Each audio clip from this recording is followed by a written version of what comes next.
Buga Bandim. Se inscreva. Bora pra aula então?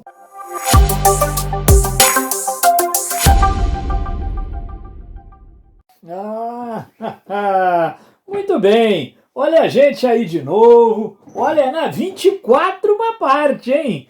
Caramba! O entreguerra segue solto. Ainda não começou a Segunda Guerra Mundial, mas o ovo da serpente já está chocando. O totalitarismo está ganhando forma. Mussolini, a essas alturas, já até tomou o poder lá na Itália. Com Hitler a coisa demora um pouco mais. Maravilha? Vamos conhecendo então aos pouquinhos o nazismo. Se o nazismo é uma forma extremada de fascismo, se é a mesma coisa, se é... enfim, aquelas controvérsias, penso eu, permanecem em aberto. Mas vamos lá. O nazismo. Hoje eu queria trabalhar as características desse movimento. Você tem que pegar as aulas 20 e 21, onde tratamos das características do fascismo, e tomá-las como sendo também do nazismo, porque são todas aquelas características que a gente trabalhou do fascismo, são características do nazismo. Agora, o nazismo traz algumas características específicas, bem específicas dele. Ou seja, são as características que não estão presentes no fascismo.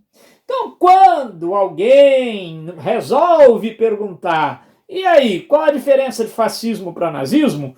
Bom, eu costumo responder que basicamente são a mesma coisa com pequenas diferenças. E apresento essas diferenças. Vamos lá? Antissemitismo.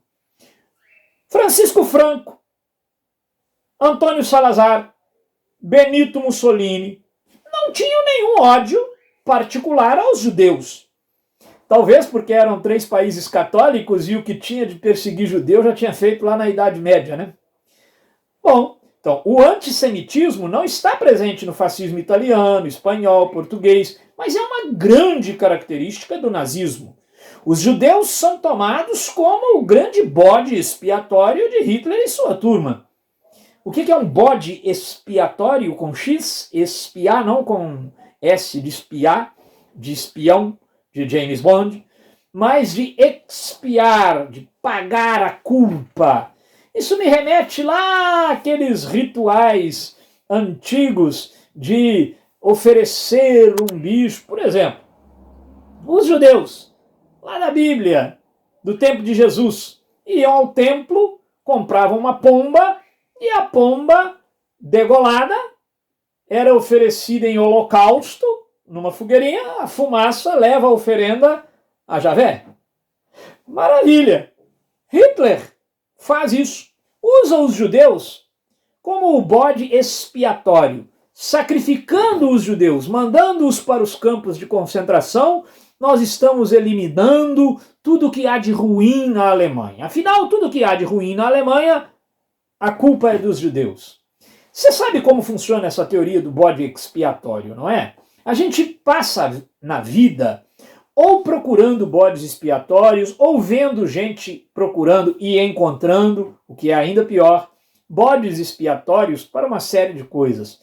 Você tem um problema, em vez de resolver o problema, de pensar o problema, de dizer a real sobre o problema, você acha um culpado pelo problema. O bode expiatório, ok? Foi ele, foi fulano. Se você eliminar esse tipo de gente, você conserta o país. Isso é coisa de quem não quer pensar em profundidade os problemas do país. Então, busca de um bode expiatório é busca de alguém que eu possa degolar para junto os meus pecados estarem expiados, perdoados. Então, Hitler faz isso. Ele vai acusar o tempo inteiro os judeus de culpados por quadros. Ok, os judeus foram usados como bode expiatório. Por isso o antissemitismo é uma característica muito forte no nazismo.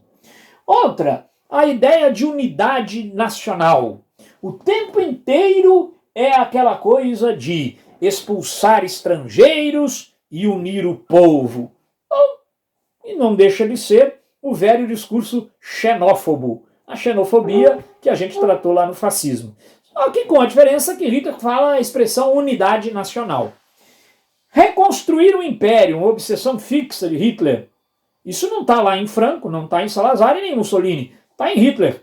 A ideia de um terceiro Reich, um terceiro império, é a ideia de voltar a dizer que lá nos tempos da mitologia germânica nós fomos o primeiro Reich, agora nós vimos com Bismarck um segundo, e agora eu farei o terceiro Reich. É só vocês se entregarem a mim que eu, o Führer, que significa líder em alemão, o Führer, eu conduzirei vocês a um reinado de 1000 anos de glória. É o tal do terceiro Reich, muito presente na narrativa do nazismo. Também o arianismo. Ariano, em sânscrito, quer dizer nobre. Sânscrito, Vandinho, o que é sânscrito? É uma língua morta, muito usada por ocultistas, místicos em geral. Muito bem, a ideia do arianismo é a ideia da raça pura. Veja bem, isso não está presente no fascismo. Esse discurso tão extremado de que há uma raça, a raça ariana, nobre, que no fundo é a raça branca. Essa é a que tem que dominar o mundo. Por exemplo, a prática dos abortos eugênicos. Você pode encontrar isso numa questão. A eugenia. Dá uma jogada no Google depois. A ideia de purificação da raça. A ideia de já matar no feto, por exemplo, uma criança que for nascer com síndrome de Down. A ideia de que uma pessoa com uma deficiência física não é bem-vinda. E quanto mais falar em negros, não deixa de ser bizarro você pensar num brasileiro neonazista, não é? É estranho, não é? Você vê o garoto lá, moreno, fazendo suástica na carteira com o corretivo. Garoto, do que você está falando, hein? Hein? Você brasileiro, ainda que tenha os olhos azuis, para Hitler você tem menos valor do que os cachorros dele. Por uma única razão, o cachorro dele é um pastor alemão e você não. E essa frase não é minha, é dele. Eu prefiro os meus cães do que essa gente mestiça. Porque os meus cães são alemães, então eles são superiores a essa gente mestiça. Então, olha, o mito da raça pura, da raça ariana, também é muito forte. O misticismo. O nazismo incorpora muitos preceitos do ocultismo, do esoterismo, flerta até com as teorias da paranormalidade, fenômenos paranormais. Enquanto os ingleses inventavam o radar, os alemães estavam tentando adivinhar onde as bombas iam cair, olhando em bolas de cristal, monges tibetanos que Hitler mandou vir do Tibete para meditar, mapa astral. Hitler fazia um mapa astral antes de invadir um país, estrelas, horóscopos. Isso é muito característico do nazismo. Isso não está no fascismo italiano, mas está no nazismo alemão. A própria suástica, a Hakenkreuz, aquele símbolo, é retirado lá da mitologia indiana, hindu. A SS, aquela polícia de Hitler tão cruel, você já viu o símbolo do S e o S? São símbolo das runas. Vai jogando isso aí no Google. Então o misticismo está muito enfronhado no nazismo. Também a teoria do espaço vital. A teoria de que a Alemanha precisa expandir o seu território. Vai sobrar para a Polônia, né? Porque Hitler vai começar a enfiar na ideia de que precisa abrir um corredor polonês para sair no mar. Caramba!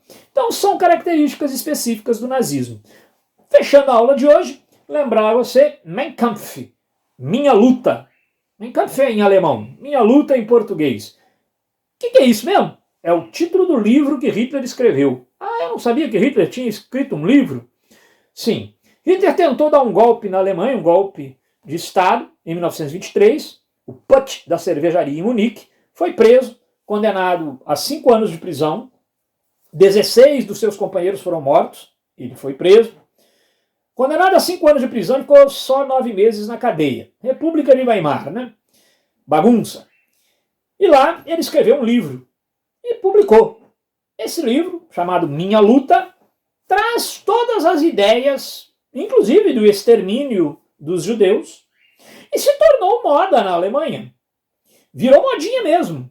Foi adotado em escolas primárias, virou presente obrigatório de casamento. Quando alguém ia se casar, pô, igual hoje ganha um liquidificador, naquela época ganhava um exemplar do Mein Kampf. Então, olha, quando alguns alunos, e eu já tive muitos assim, vêm discutir com a gente em off e dizer assim: Hitler era meio doido, né, Evandro? Ele era uma criatura aloprada. A gente não pode cair nessas armadilhas da historiografia positivista de achar que Hitler era meio doido e ele fez aquilo tudo sozinho. Nós não estamos fazendo aqui psicanálise de personagem histórico. O que é doido para você e o que é normal para você? Hitler teve o poder nas mãos e matou 6 milhões de judeus. Conheço, você também conhece, pessoas que assim que experimentam o poder fazem tantas maldades, não é? São muito diferentes de Hitler. Olha, quem está presenteando alguém que está se casando com um exemplar de Mein Kampf, entende? Não podemos pensar que alguém é doido. Bom, mas e as milhares de pessoas que seguiram e disseram amém às ideias desse líder? São doidas também? Então nós não estamos falando de loucura. Isso é que é assustador. Nós estamos falando da mais absoluta normalidade. Aquela que mora em mim e em você. Há um Hitler morando em mim. Há um Hitler morando em você. Ele é capaz de tudo. É só ter a chance. Portanto, fica aí o conselho de Jesus de Nazaré. Vigiai e orai. A gente tem que estar sempre vigilante com as coisas que a gente faz. Porque, guardadas as devidas proporções, muitas vezes elas parecem coisas de loucos, ditadores. Querer ter a posse da verdade, por exemplo, é uma loucura extrema, não é não? Maravilha. Ó, força na peruca, hein? Nós estamos precisando. Haha, terminou de assistir? Gostou? Nem doeu, né? Então agora vai lá, se inscreva no nosso canal, espalhe a boa nova, vira e mexe, tem um vídeo novo por aqui. Se não tiver também, não te devo nenhuma satisfação, mas vai entrando aí que aparecem as coisas, tranquilo? Não passa aperto com história não. Vem pro Sabuga Vandim que aqui a gente sabuga. Se não for história, vai ter aqui. Se não for, a gente inventa pra ter aqui também. Abração, hein? Deixa o seu like aí, inscreva-se.